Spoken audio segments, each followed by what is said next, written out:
sekalian, Assalamualaikum warahmatullahi wabarakatuh. Perkenalkan, nama saya Cynthia Wulandari dengan NIM 23101162200006, kelas A1 dalam program studi Pendidikan Bahasa dan Sastra Indonesia.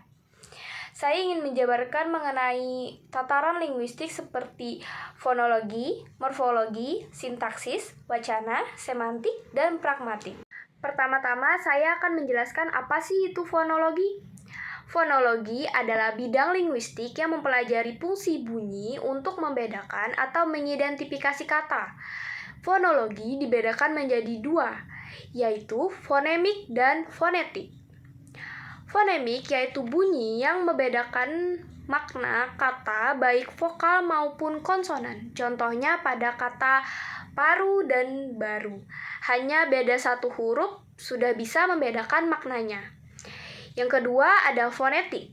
Hanya berfokus pada bunyi yang dihasilkan. Contohnya pada kata toko dan tokoh sama-sama mempunyai huruf O, tapi bunyi yang dihasilkan berbeda. Selanjutnya ada morfologi. Morfologi adalah cabang linguistik yang mempelajari struktur, pembentukan, dan klasifikasi kata-kata serta unit-unit dasar yang membentuk kata-kata dalam suatu bahasa. Satuan morfologi yang utama adalah morfem. Morfem adalah unit terkecil dalam morfologi yang memiliki makna. Terdapat dua jenis morfem, yaitu yang pertama ada morfem bebas yang dapat berdiri sendiri sebagai kata, contohnya rumah dan makan.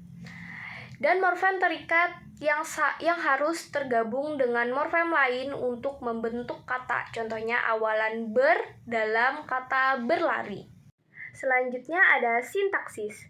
Sintaksis adalah cabang linguistik yang mempelajari struktur dan susunan kata-kata dalam kalimat, serta hubungan gramatikal antar unsur-unsur tersebut.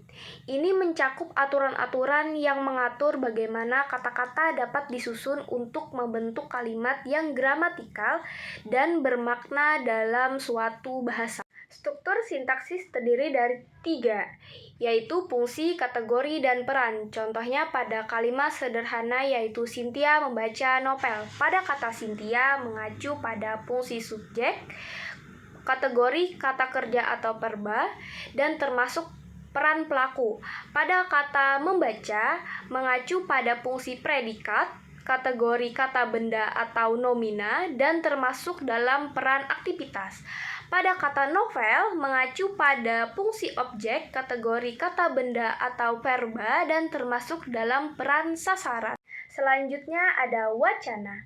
Wacana adalah satuan bahasa yang lengkap sehingga dalam hierarki gramatikal merupakan satuan gramatikal tertinggi. Wacana itu berarti terdapat konsep, gagasan, pikiran, atau ide yang utuh yang bisa dipahami oleh pembaca dalam wacana tulis atau pendengar dalam wacana lisan tanpa keraguan apapun. Jenis wacana berdasarkan sarana penyampaian. Yang pertama ada wacana lisan dan yang kedua ada wacana tulis. Jenis wacana berdasarkan sudut pandang. Yang pertama ada wacana dialog, yang kedua ada wacana monolog, dan yang ketiga ada wacana polilog. Jenis wacana berdasarkan pemaparannya. Yang pertama ada wacana narasi, yang kedua ada wacana deskripsi, yang ketiga ada wacana eksposisi, yang keempat ada wacana argumentasi, dan yang kelima adalah wacana persuasi. Jenis wacana berdasarkan sifatnya. Yang pertama ada wacana fiksi dan yang kedua adalah wacana non-fiksi. Berikutnya ada semantik. Semantik adalah cabang linguistik yang mempelajari tentang makna dalam bahasa. Ini mengkaji makna kata, frasa, kalimat, dan bahasa.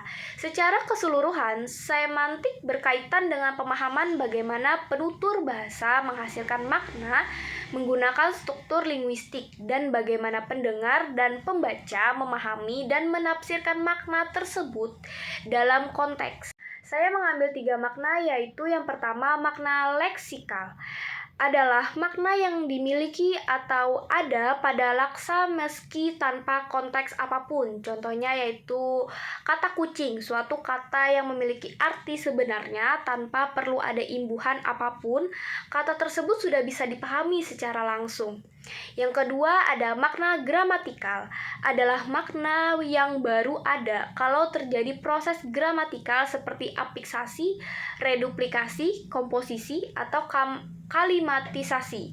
Contohnya yaitu bermotor, diartikan dengan mengendarai motor. Yang ketiga yaitu makna kontekstual, adalah makna sebuah leksem atau kata yang berada di dalam satu konteks. Contohnya yaitu rambut di kepala kakek belum ada yang putih. Dan yang terakhir ada pragmatik. Definisi pragmatik adalah bidang linguistik yang menyelidiki bagaimana konteks sosial, pengetahuan bersama, dan faktor-faktor lain membentuk cara bahasa dipahami dan digunakan untuk berkomunikasi secara efektif. Dalam sarkasme, makna yang dimaksudkan oleh pembicara seringkali berlawanan dengan makna sebenarnya dari kata-katanya. Misalnya, jika hujan turun deras dan seseorang berkata, "Cuacanya bagus bukan?" Bukan berarti cuacanya menyenangkan. Sebaliknya, kata ini menyiratkan bahwa cuaca sedang buruk. Pendengar memahami pembalikan ini bukan dari kata-katanya sendiri, tetapi dari konteksnya atau yang dipakta saat itu hujan, serta nada suara pembicara dan mungkin ekspresi wajah atau bahasa tubuh mereka. Di sini pragmatik memungkinkan kita menafsirkan sarkasme dengan benar. Mungkin itu saja pemaparan tentang tataran linguistik dari saya. Jika ada kata atau kalimat saya yang tidak berkenan, mohon dimaafkan. Semoga dengan pembahasan ini bisa menambah pengetahuan penonton yang menyaksikannya. Sekian dari saya. Terima kasih dan wassalamualaikum warahmatullahi wabarakatuh.